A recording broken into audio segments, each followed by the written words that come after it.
A German revolutionary escapes to the Texas Hill Country. His conflict doesn't end there. The Civil War is coming, and German refugees harbor Union sympathies deep within Confederate territory. Imagine being hunted by people who mean to do you harm simply because of your beliefs. Being an immigrant and a refugee with no country to call your home, surrounded by hostile locals, not even able to hide the fact that English isn't even your first language. Can you imagine leaving one war-torn country only to find yourself in the middle of another conflict that promises to be even more dangerous than the one you just left? My name is Zachary Lyman, and today we're going to be talking about an immigrant, Texan, and hero named Frederick Fritz Tesner. He was not a great fighter. In fact, he faced a miserable defeat and nearly died in the process. Many of his friends did die, but although he was unappreciated, Tesner played an important and even vital role in the American Civil War. Fritz was an immigrant to Texas. Like many of his German countrymen, he and his two brothers, Gus and William, left Prussia for America in 1854. Eventually, he opened a sawmill in the small village of Hunt in Kerr County. Fritz even became county treasurer for the newly formed Kerr County. Now, the reason many immigrants immigrate is to escape the intolerable conditions in their home country. Fritz was no exception. So what exactly did Fritz leave in his past?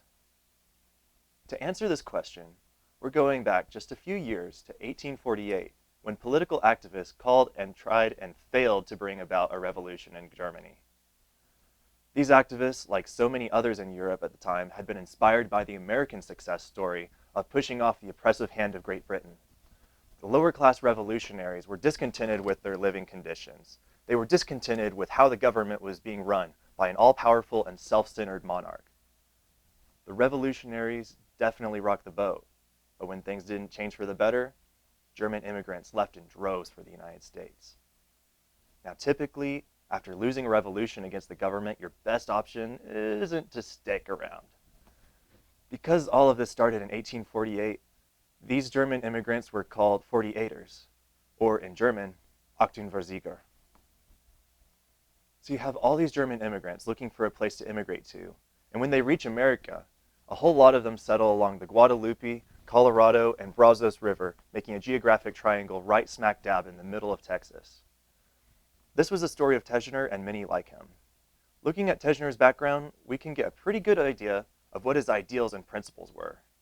He and his community were independent and self-reliant. They remembered Germany as unstable and a broken country. The only government they had ever known was downright oppressive. Because of all this, German-American immigrants had little allegiance to their homeland in Europe, and then when coming to America, they were really not quick to trust the United States government either. Even so, they shared many American ideals and passionately believed in the certain unalienable rights of men, apparently more so than the slave-holding South. Outcast from Prussia, these immigrants hoped to find economic prosperity, freedom, and equality. The German ex-revolutionaries believed they would be very happy in America. This was not the case. To the dismay of the Germans, the South was controlled by an economic system remarkably similar to feudalism in Europe, plantation slavery.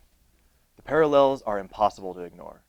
In Europe, a few noble families owned all the land and left hard, degrading manual labor to a larger population of peasants and serfs.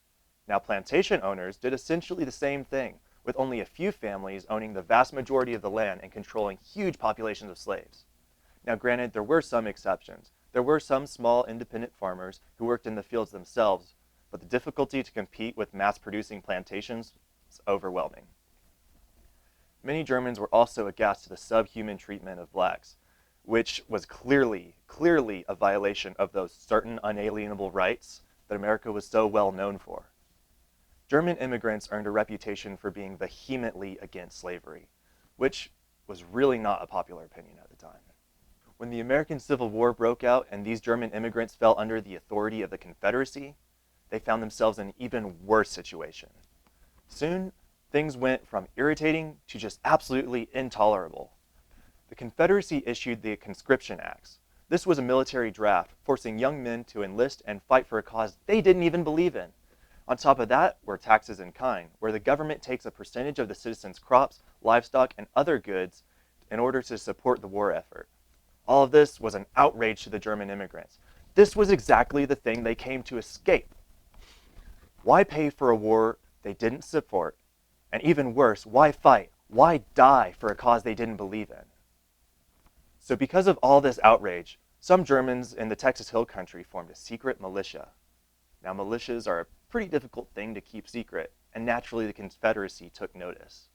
Authorities asked, hey, we see you've got a small army you're forming. What's that all about? And they just replied, oh, don't worry. We only want to protect ourselves and our livestock from Indians and outlaws. We pose no threat to the Confederacy whatsoever. And this sounds like a plausible lie until you realize that the name of this militia was the Union Loyal League. On top of that, word got out that the Union Loyal League was conspiring to free prisoners of war in Confederate possession. This rumor was very true. So the Confederacy called their bluff and sent forces to stamp out these rebellious Germans before they became a serious problem. And this is where Frederick Tesner comes in. Fritz was one of the main political spokesmen of the Union Loyal League. He was also the owner of a sawmill and a gristmill, and because everyone needed wood and flour, Fritz had connections.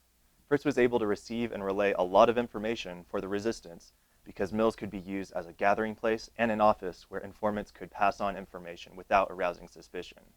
Fritz was the first of the ULL leaders to be informed that Confederate forces were coming for the League. Pretty soon, German settlers, including Tesner's brother Gus, began to die violently at the hands of pro-Confederate vigilantes. Fritz warned the Union Loyal League of impending attack, and when they heard what he had to say, he was promoted to major. The next thing Fritz knows, he's being voluntold to lead 61 Union sympathizing soldiers to safety. Now, Fritz was a very civic-minded and engaged citizen. He could speak well, he was influential, but he had no experience leading men into battle. Nevertheless, he didn't back down. Ideally, the Union Loyal League wouldn't even have to face off against the Confederate forces at all, at least not until they could join up with the rest of the Union Army. So under Fritz, the Union Loyal League fled to Mexico, and that was about a 7-day journey. From the Mexican border, the plan was to head on to Matamoros and then sail north straight to the Union stronghold of New Orleans. Unfortunately, most of them never made it. Tesner and the ULL were only a day's journey from the Mexican border when they were intercepted by Lieutenant Colin McRae and his 96 Confederate soldiers. The attackers killed, captured, and wounded more than half of the Germans, and the incident became known as the Nueces Massacre. Fritz himself was badly wounded, but he managed to evade capture. The scattered survivors either hid out in Texas or continued on to Mexico. Tesner may have failed miserably to get his people to Mexico. Nevertheless, there's no telling how many more Germans would have been killed if the ULL made its last stand in central Texas. After hearing what happened on the Nueces, onlooking German Texans were sure to scatter whenever they caught wind of approaching Confederates. For those few left alive, the journey into Mexico was treacherous. The German Unionists faced a gauntlet of banditos and political unrest on the other side of the Rio Grande.